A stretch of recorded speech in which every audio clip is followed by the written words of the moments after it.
All right, hey guys. So I got Matt Campana here. We're gonna be bringing you some awesome heat today. Matt is a single dad making it happen for himself and his family here with us at Senior Life Services. And I think he got the memo that we have like the same shirt color on today. I don't know how that happened, but is that kind of like purpley or is it the camera? It's the gray. It's the gray Oh, it's the SLS. gray. It's my camera lighting then looking in. I All was right. trying to Well, put the black one on, but I couldn't fit in it, so I put on my gray one. all good. Well, I went pastel colors today, so we're gonna get right into it here. Matt, what's your best week been so far in the life insurance industry? Matt does Uh, final expense telesales, by the way, exclusively. my best week so far was I hit 13,500, and I did that in about 13 hours of talk time. Wow. So you had a very, very highly productive week, apparently, with that. Yep. Okay, cool. How did you do it? How did you go into the week? Like, did you set that expectation for yourself? Like, how did you go into the week and what did you do to do that? I make sure like when I need to have a really a fast start Monday and just get focused, I just make sure that I don't have any distractions. I get very distracted easily. So just keeping a positive mental attitude, just saying, "Hey, you know what? I'm going to conquer this week. This is what I'm going to do," and that plays a big part. Just setting the tonality of your week. Okay, cool. So ahead of time, you kind of just Yeah. try to mentally get plugged in to make it happen, you're saying.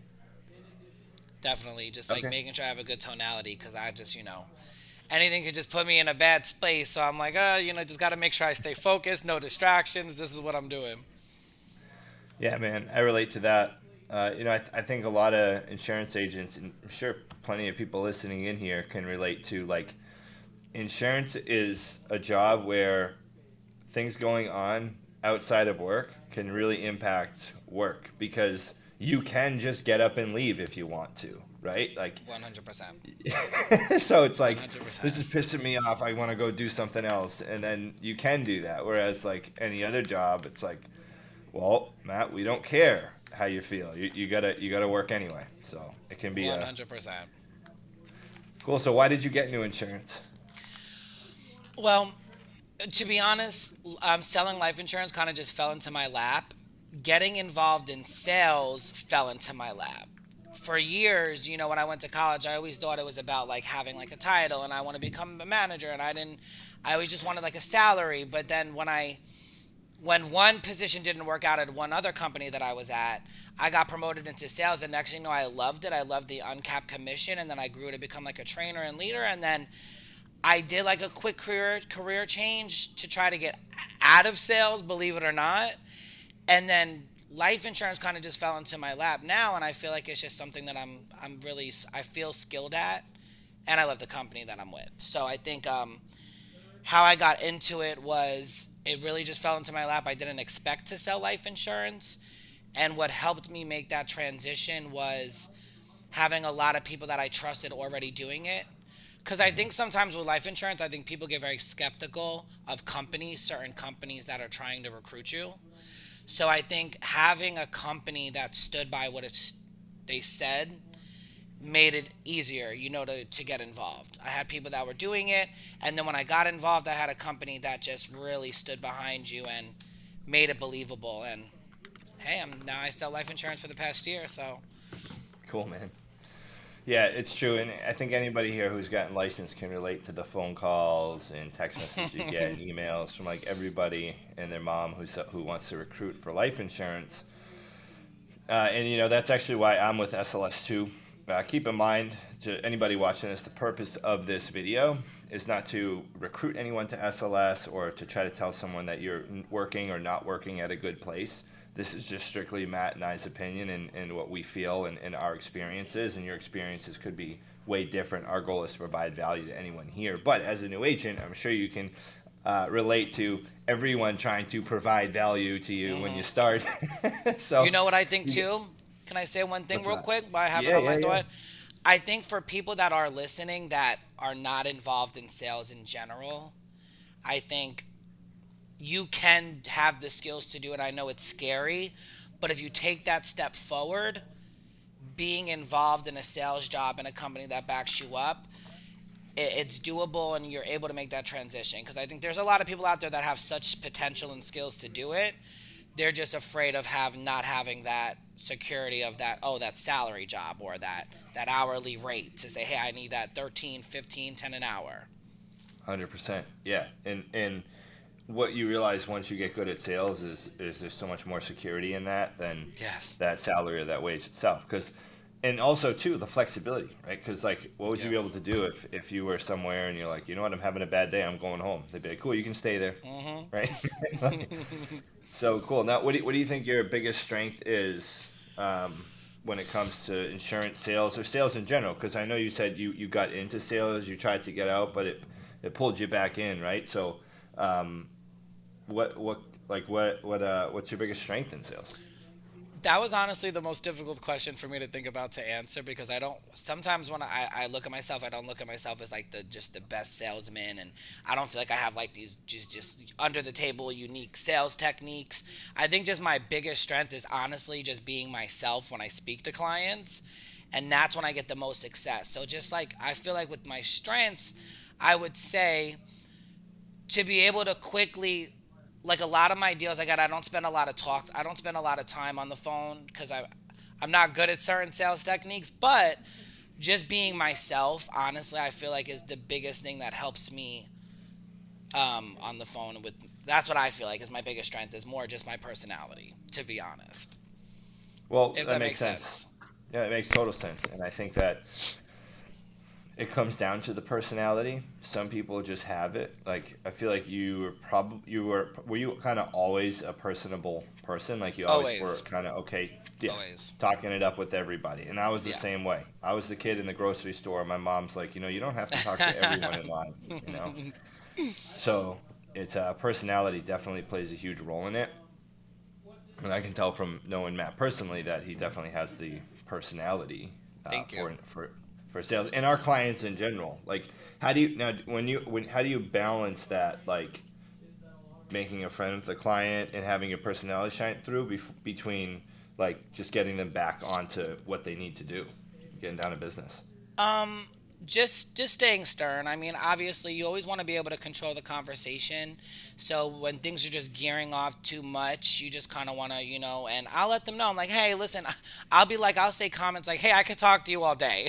I feel like I'm like, you're gonna be one of my clients that I love, and you're gonna call me all the time and just to talk crazy stuff. But, just kind of just being honest with them, like, hey, well, let's get a little bit back on track and just kind of reel them back in. Okay, cool. So just Just being being stern and honest. like, Just being hey, I honest. appreciate your time, but we got to get down to business. Yeah, I'm very honest with you. Like with anyone I speak to, I just like I just gotta let them know. Like, hey, we gotta. I could talk to you for hours, but hey, do you smoke? By the way, oh, automatic discount, great. Go right into Okay, it. I like that. I'm gonna teach people to say that now. That's hilarious. I've never thought of Just go saying right that. into it. I'm like, hey, do you smoke? By the way, like, cause I just like I'll literally be talking as we're like I did this yesterday, and we're talking to a lady. She's talking about making her husband breakfast, trying to get me off the phone, and I'm like, and just talking. I'm like asking the questions as we're conversating, and she's trying to push me off to where I can get to a point of just trying to control the phone call. I think is key. Okay, cool. So being in control makes sense. Yeah. Well, what's the biggest challenge you face in this business? I think the just other something little, something light that I thought of was like I have a big problem of not being able to slow down. I talk very fast and dealing with life insurance, a lot of them are seniors, of course. So I catch myself all the time where like it's like 4 minutes into the call and I explained every benefit and I think like do they even just understand what terminal illness is? So Yeah. that's like a little challenge. For me, a big challenge is always staying in a positive mental attitude. For me personally, because my emotions are very high and low sometimes. Like if I have something that triggers me and like I have things going on, I'm not able to like shield that, and then it comes across on the phone. Where some Hmm. people they could be dying and they're on the phone having this great conversation with a client where I just can't fake the funk sometimes. So I think sometimes just my biggest challenge in sales in general and life insurance is just constantly keeping a positive mental attitude, keep giving myself positive affirmations, and keep being able to continue those conversations and sell. Cool, man. My Well, I biggest appreciate you. challenge. Yeah, I appreciate you being honest about that. And I think a lot of people can relate to that. And there's two things I see that are big challenges for agents when they start. Number one, the tempo. We'll talk about the sales side of it first. Tempo, for anybody listening to this, I had to really work on controlling the speed of my voice and slowing down. So that's kind of what Matt's referring to here. If you sell final expense, you're mainly selling to the senior market. And they're not in the Amazon Prime era. They're not like Yeah. instantaneous gratification, cell phone on them at all times, just need to know what the buzz is. It's like okay to wait, it's okay to procrastinate, it's okay to not have something right away. So it can be an adjustment, and you have to watch the tone. I mean, the tempo of your voice, because if you're talking and they don't know what you're talking about because you're going too fast, they're not going to buy from you, and they're not going to trust you either. They're not going to, because they're going to be like, "Whoa, this person's putting me on edge." And then, from the emotional standpoint that you were talking about, this is a big challenge, and I'm sure a lot of you watching this can relate to this. Is that like, hey, it's easy in this business. When I started the first year I was in the business, it was like, hey, I'm just trying to figure out like how I can be my own boss, kind of, right? Like how do I work when someone's not breathing down my neck telling me to work? And how do I compartmentalize the stuff going on outside of work so that it doesn't affect me at work? And for any Yeah. working at home too, that's a big challenge, because sometimes those things, those forces are right at home. So if there's someone at home that you don't get along with or whatever, as an example, then it's like boom, that can be like right there, you know. So thank you for sharing that. Quick tips to you, Matt, and Yes. anybody listening. If you run through that, what helped me is like writing down my goals as many times as I had to during the day. It'd be 3, 4, 5 times a day, and having someone that I could call just to talk to about that, and giving myself an extra big list to do. And it was like, okay, it got to a point where I was like, I don't have time to think about that right now. I'm going to later, giving myself some extra things to do there. But yeah, thank you for that. And that's a big challenge for a lot of agents. Thank you. So yeah, now how do you handle the greeting when people give you pushback? So say you call someone, they're like, I already have insurance, I'm not interested. You laugh because everyone, That's an everyday, that's an all day challenge, right? yeah, I think obviously it depends on the day, right? Because sometimes we get on the phone and we're in that mood where we're just gonna go at it. And some days we might feel like as soon as we get there, we're like, ugh, of course. Oh, you didn't. Or some days we might be like, okay, so you didn't request this information. So it definitely depends on the day, but obviously the higher percentage and the people that um, succeed, you have to be able to dig in. So when you call, don't feel afraid to keep digging in and get that final question in. They let them tell you no a bunch of times, or let them tell yeah, you object to them. Say, hey, so you have a policy. Well, what kind of policy do you have? So first, I think just making sure you're in a good headspace to be able to ready to to rebut handle their that. objections, Yeah. and then also then now actually rebuttaling them and saying, hey, well, what kind of policy do you have? Is it a term life? Is it a whole life? Well, how much are you paying? A lot of times I think people get on the phone, they're like, oh, tell me a quote. Tell me a quote. I want it cheap. I'm like, well, you understand Yeah. that you got a policy 20 years ago and things have changed. So I don't know if I'll be able to beat a rate, but I could definitely beat comparison of benefits and stuff like that. So not being lazy, being positive, and just keep on pushing until they're like, listen, I don't want insurance from you, or I don't want to deal with this. Do not call me. It's like, just keep pushing and don't give up. Yeah, so just being persistent, and a big thing Matt said there is the attitude beforehand, because if you're not in the right mental state and someone starts giving you pushback 2 seconds into the call, it's easy to be like, okay, like I don't have the energy to push through this.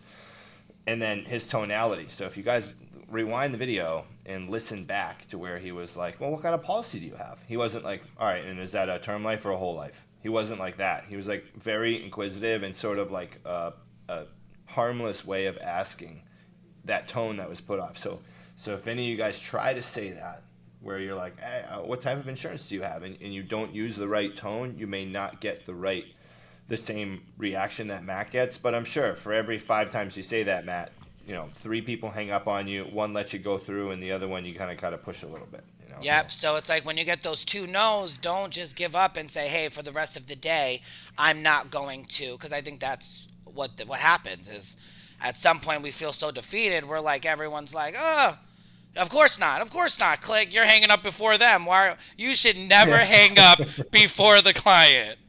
Do yeah, not hang up before the client. Let the client be the one to hang up the phone. cool, cool, man. How do you build relationships with your clients? For me, I I'm a very straightforward, authentic type of person. So the way that I build relationships is I actually just um, find anything that's relatable to what they're saying in any way. Even if, say, for instance, they're talking about a city or a state that they live in, and I've never been there, I'll tell them that I've never been there. Where Oh I yeah. think some people will, some salesmen are really good at like using metaphors and analogies, and I wouldn't say lie. It's not lying, but sometimes can kind of have a story and say a story that maybe might not be exactly what happened. I'm Hmm. not good at that.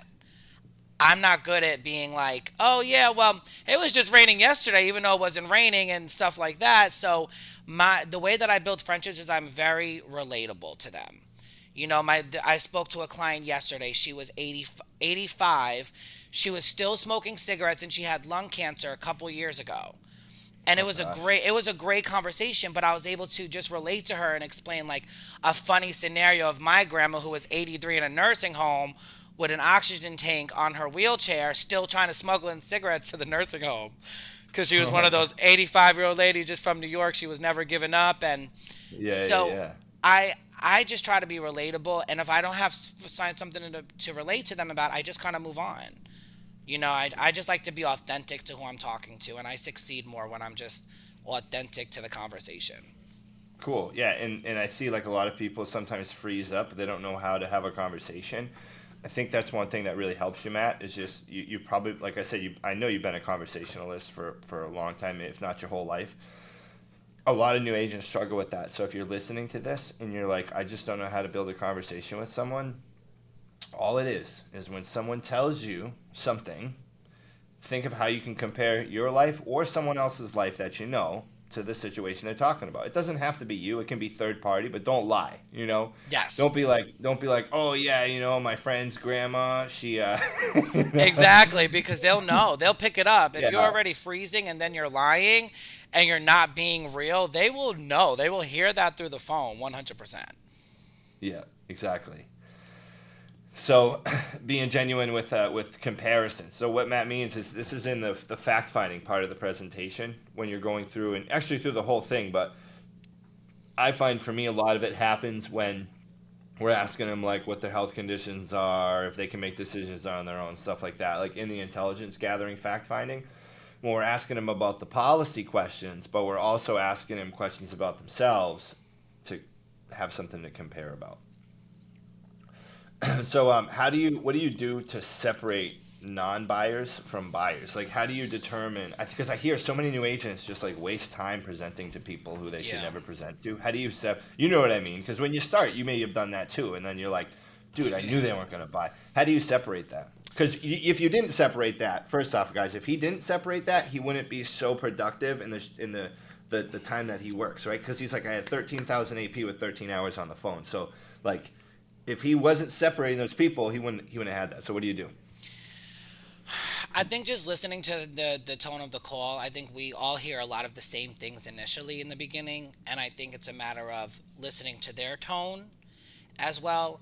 And if they actually sound like they know what they're talking about, like a lot of times, for example, a lot of people say they already have a policy. That's what we hear. No, I'm all set. I got coverage. Well, if they don't know any information of their policy, they're just either bullcrapping and they need a policy, so they're Yeah. looking to buy. And it's like, if they don't know any of their information, it's like you really probably don't have coverage. So I think you're a buyer. You just don't know me yet. So let me build a relationship with you and tell you some great benefits to where, like, if I know they're just fishing for a quote based on their tone of like, give me some quotes. Yeah, I've been doing this and da da da da da. And then it's just, you kind of just want to listen to what their tone is in the beginning, They're and like, how let me hear it. It's like, let okay, you're not. it, you're not buying. I'm like, listen, I'm like, my quotes are not just, hey, this is a random quote. This is based on your health.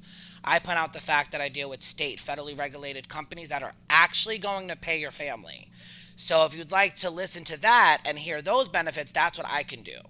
So I think just their tone and the way that they sound confident with what they think they have or don't need, that plays a big part. It's just their tone in the beginning and their attitude as well. I think helps me determine that.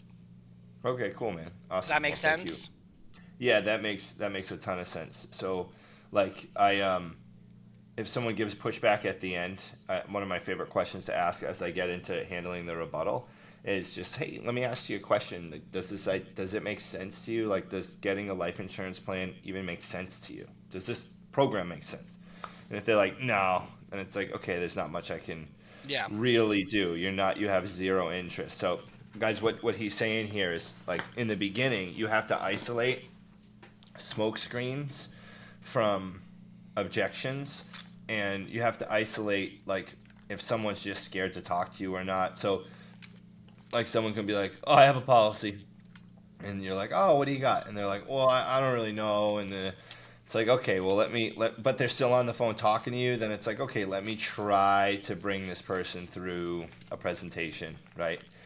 Because yeah, I get that. Cool.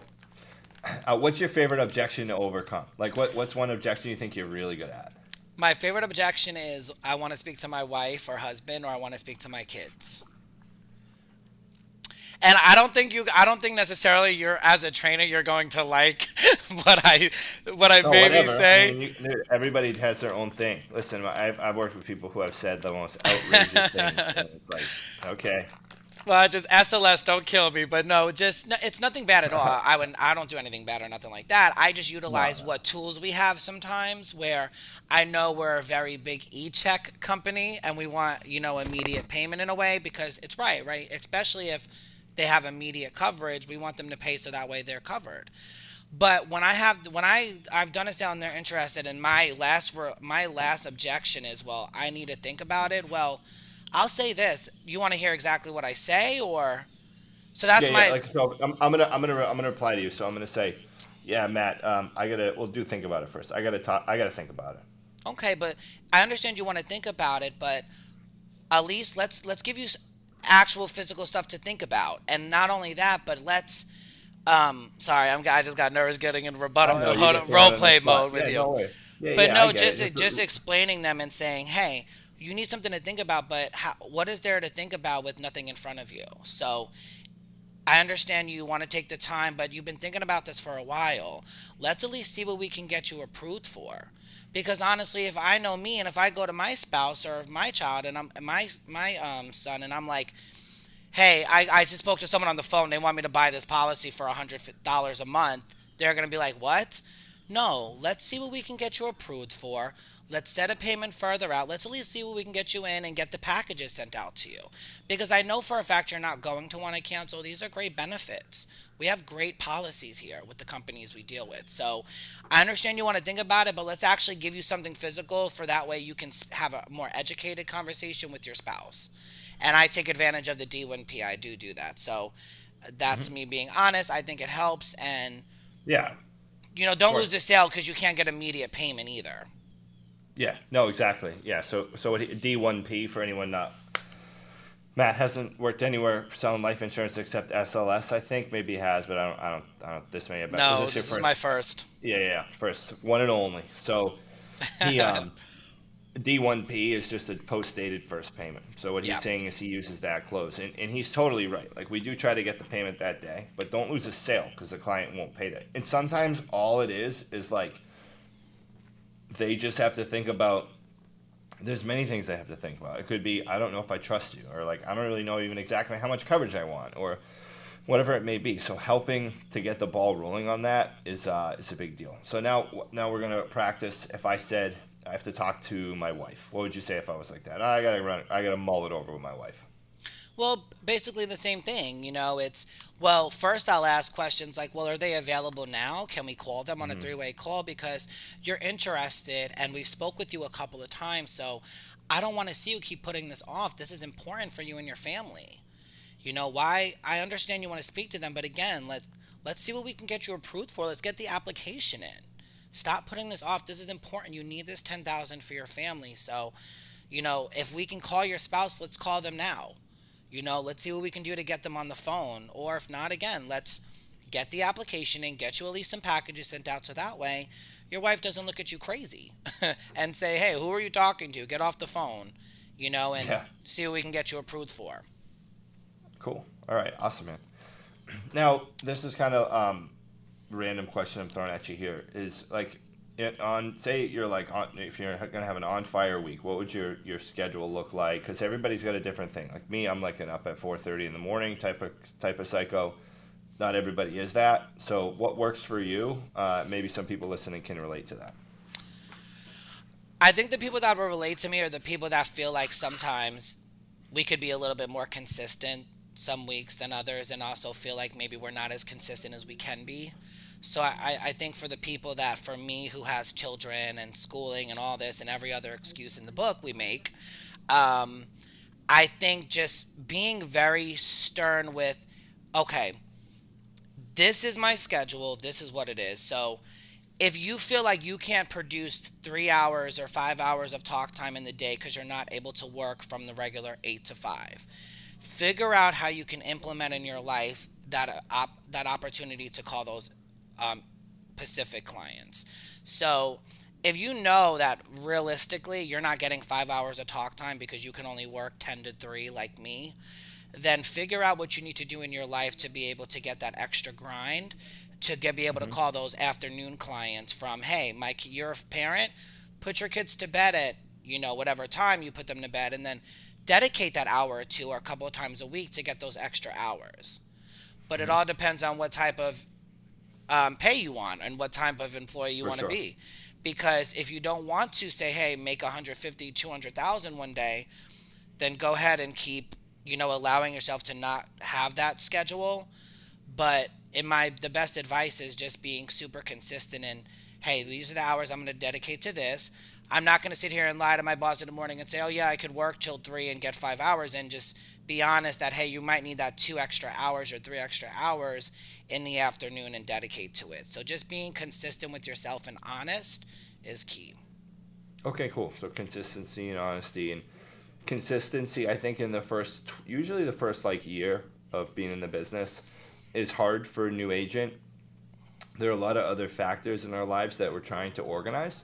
So, like, you have children. I don't have children. So, that's one thing that I don't have to work around. But I did have people in my life pull me in a direction where they're like, oh, he doesn't have a real job, so he can help me with this, help me with that. And Hmm. so, like, that organization and consistency was a little hard for me in the beginning. But I'll tell you what, most people, I promise, just about everyone here watching on this can be like, yeah, I can relate to that consistency part. So, what Matt's saying is that he'll try to make the best use of his time. So he can do from 10 to 3, and then in the afternoon or evening he'll be like, hey, I'm gonna call the Pacific or West Coast, the Pacific time clients, West Coast clients. So if you're watching this, buy some leads. And if you're not in an IMO like ours, we provide leads to all of our agents at no cost. So if you're not somewhere like SLS and you're buying leads and you run into that scheduling issue, buy leads on the West Coast. Yep. Buy leads in Arizona, California, Washington, Oregon. Get licensed in those states. You're going to have to invest in the licenses and in the leads over there, but that's going to help you be more flexible with your time because you can do this and be flexible. You just have to make sure you're consistent with your flexibility. Yep. Cool, awesome. So what's one thing you want to learn to do to get better at this career to improve yourself? Um, in terms of learning and what I think, I would love to adapt to any client on the phone, because like I said, I'm not good with like metaphors, and I when I listen to like a salesman, any kind of agent who can just think of a metaphor or analogy for like any situation or scenario or make a funny joke. I would love to just get better at my skills, and I know, yes, I do have great communication skills, but sometimes I don't with certain, at times. And I think if I could just learn how to slow down and just be able to make the conversation even better, I think I'd even sell even more sometimes, because Cool. I'm human and I don't connect to certain people sometimes too. But if I could have learned to just adapt to each client a lot better and get better at, again, analogies, metaphors, because that goes a long way when it comes to selling too. It does, That is a 100%. skill I think I would like. Okay, cool. So just getting better at being able to relate to different personality types and communicate with people. Because I know what you mean. Because there are like those one word answer people where it's like, Mm-hmm. what does this person find interesting in the world? You know, and it's like there's got to be something. I had this one guy I'll never forget.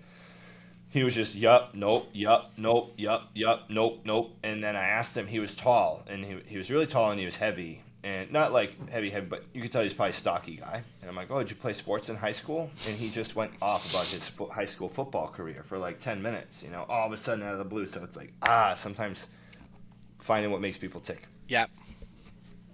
Cool. So how do you balance being a father and being an insurance agent?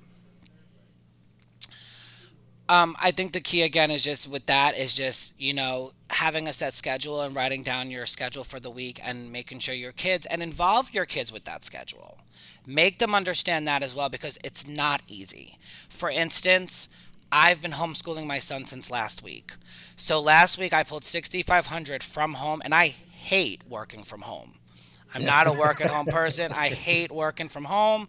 I like to be at the office. I like to be around other people working. I love the environment. Last week I sold 6,500 with my son sitting next to me I'm homeschooling him. So just I think in terms of kids and stuff, I think sometimes we shield them from we talk about certain things. Last night when my kids were respecting me being on the phone, two kids after one gets home at 3, just showing them, oh, look what I just made from this one deal from you guys letting me be able to speak to these clients. Look at me now on the leaderboard, and my son, they're like, yay, oh, it's awesome, and you did this, and I think involving your kids and having them mature and have because my kids are only 8 and 7. So they're babes, Okay. they're Wow. young. They're not grown kids that get work and the importance of if this person might hear you on the phone, they might be like, "What? Where are you trying to sell me from?" So I think They're like the super distraction age. So that's awesome that you have them on that. exactly. So number one, just being again, just in terms of scheduling, just being consistent, setting a set schedule for you for the week with your kids. Number two, having them understand the importance of your job and having them mature enough to realize that this all plays in a part, but obviously not affecting them, but just making them understand. And then number Hmm. three, use it to the advantage. Like for instance, the lady yesterday who was like she was cooking her husband breakfast. I told her, I was like, "Ugh." I was like, he sounds like my son Jaden, who's like, I've been working with him all week from home, and he wants me to make him breakfast because it's time for him to eat. And I'm sitting here like trying to get a live call, and I'm like, I literally said that to her. And sometimes people will appreciate that too. So know who you're talking to, and know this is another one. I'm sorry, am I going too off? No, totally cool. Totally cool. Because for the agents that are at home working with their kids, right? Because it happens, right? We can work from home. We have the option to or not to, and they have children. Most people are at home. They have no choice. They don't have an office like we Yep. do. Most people, So, their office is their living room or their bedroom. yep. And some people have to be home with their kids. So when you're on the phone, determine if you want that call, if you can approach that call in a down to earth way to where try to say I'll talk to a client and say, hey, well, I have to call you back at this time, but keep in mind, oh, I have to get my kids at the bus stop at 4, so I'll tell them and say, hey, so I'm going to be at my home office, so don't yell at me if you hear my kids in the background, but I got you, and just determining when you can be down to earth and use the kids to your advantage too, because sometimes it's great, they love that, they're like, kids, oh, I remember when my kids were home with me, and I'm like, yeah, and I'm trying to sell you a policy and my kids are home. So work with me. Yeah. That's a good point. I think some people get anxious that clients will like hang Hmm. up if they hear like that they're at home Yep. or they got kids at home, and I'm like, dude, these people raised kids. Crazy story here. This is so off topic, but I think it's relatable because of we're fortunate to be able to have this now and what we have provided to us and the opportunities. Because my grandmother, we were at like a celebration of life for her this past Saturday, and my aunt told me that my great grandmother, her mom, in like the early 1900s, she had 3 kids. One of them was my grandmother, and her husband died. So that was back before there was no government support really, right? So she had to put her 3 kids in an orphanage for 3 years Wow. while she got back on her feet in our hometown. So the mom was in her own tiny little place. The kids were in an orphanage. Mom worked multiple jobs, got back on her feet, still saw her kids all the time, but the kids lived somewhere else. And then got them back in the home. So it's just cool that we're like, hey, like it just times are so different. Like imagine if you were like, I got to put my kids in a home so that I can work and pay my bills. Like it's like times are so different. So it's like it's just cool we have that opportunity. So when she told me that, I'm like, man, we're living a. I know it's really off topic, but it just goes along. Like No, my it great doesn't go grandmother. off topic. It all makes sense because you can use all that to your advantage in a way. It's being relatable. It's understanding Yeah. you're speaking to a human, not just somebody who you want to try to sell a policy to. Like, they have kids. Talk to them about it. Hmm. Exactly. And they may have gone through.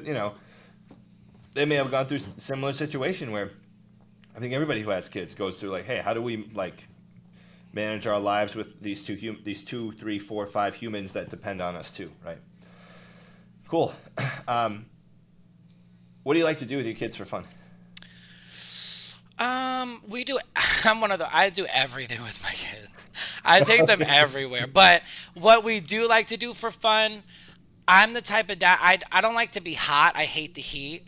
So instead of like, I do go, of course, and play outside with my kids, but I'm really like not the one who wants to be like outside playing in the heat. So I take them to the, I'm just being honest. I like to take them to the beach. We do a lot. We go to the beach in the afternoon, like after school and stuff, and just I'll let them run around. We play tag on the beach. We go in the water. I go to the beach a lot with my kids, but I do everything with them. Like honestly, I'm at baseball on Saturday mornings with Jaden, doing the press box, announcing the batters. I Really, you do. do all that? I do all that. I'm 100% a baseball Wow, dad, man. and it's funny because I'm kind of like probably I'm the most entertaining in the press box, so they always go to me now as like the go-to guy for it.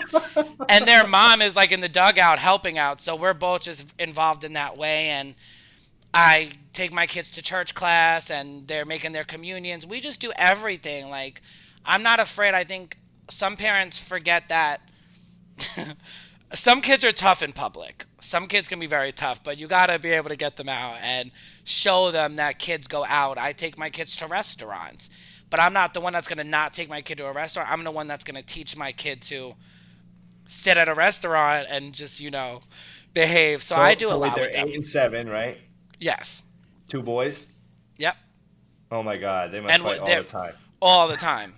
And I got one in the room right now. I literally was like, I went in the room and I'm like, I had a conversation with him and I said, Jaden, Yeah, yeah. I need you. I'm going to be doing a very important interview. I need you to make sure that you don't interrupt because sometimes they'll still test your boundaries and still kind of be cute. Like they think, I don't know if you even noticed, but earlier my son was actually going to walk by and I was like, get in the room, like kind of like slowly like go in the room and just kind of, but And so just got to communicate with them and just be honest because like it can get tough.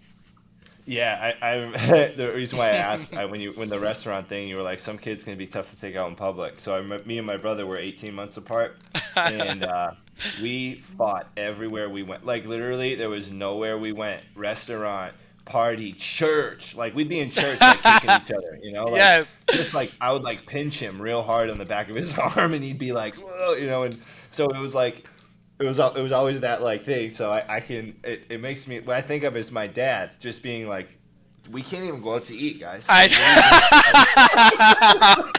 That's a long car ride home where your dad yelling like, Yeah, "How yeah, dare you guys? You embarrass they embarrass me." Because trust me, I've had my moments, but like they 100% yes, it's like that. That's how it is. that's That is so funny. I'm funny. sure anybody watching this with kids that are close in age can relate. Because I'll tell you what, my brother and I, it was 24/7 fighting. Like it So how wasn't old were like you guys me apart? How fighting, but long apart?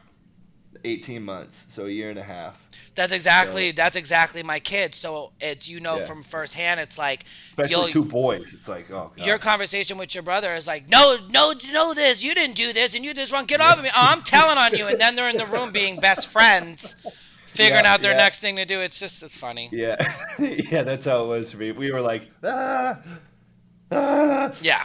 ah. That's how it was, and we play together, and then it was never like it was a lot of it wasn't like fighting. It was a lot of bickering and just back and Yeah, forth. that's what it is, really. That's what I mean. Yes, but Yeah, they're cool. crazy. But I do So everything with who, my kids. I take them everywhere.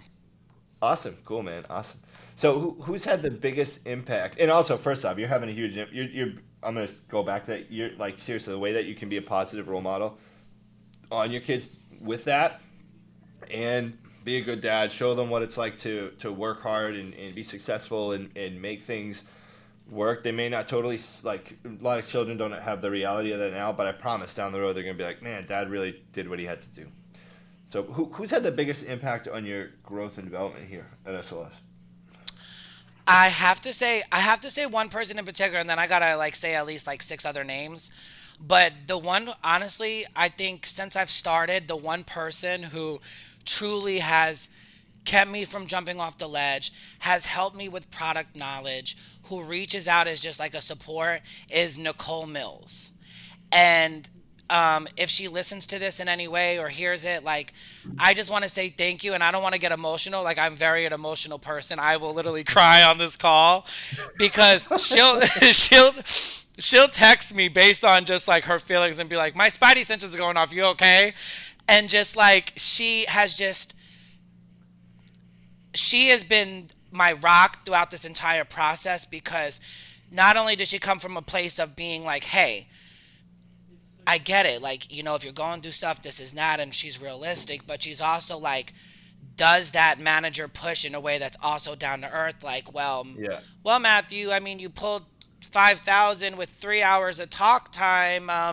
If you want some more commission, maybe get some more talk time. You got to be on your productivity, but she'll also like just be very just relatable and down to earth. And she honestly like, and if it wasn't for her, I don't even think I'd be able to sell a UHL or an AHL or anything else, and cool. I'd be doing Gerbers and Pioneers for the rest of my life. But I call her all the time, and I'm texting her like, "Hey, Nicole, like this person did." She's just been a great support. Awesome. Nicole has been the one from day one that has just been there, and then of course it stems from her management. James Whitley is a great person too as well. He's there to help and support, and people like Mika, people like Vicky who has been there for me, people like Crystal, of course. Crystal, 100%. She's always like, "Hey, you're working, what you doing, what's going on? You okay? I'm here for you." Irene McKenney, Mika, Robert, all them like just that have been in the office with me since day one have all been a support and watched me Cool. go through this process. But Nicole Mills, I gotta just give like this big old like shout out for because she's a great person and she's gonna go a long way with what she's doing now. Okay, well, thanks for that. And on another video, then I'm gonna have to interview Nikki She's apparently. So awesome.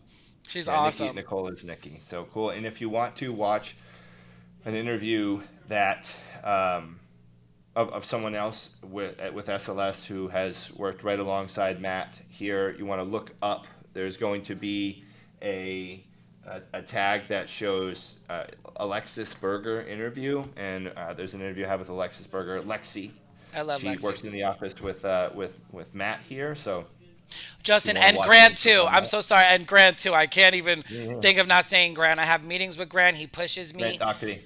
And If he Grant as watched well. this and you didn't shout him out, he'd be pissed. You know I that. know. I know.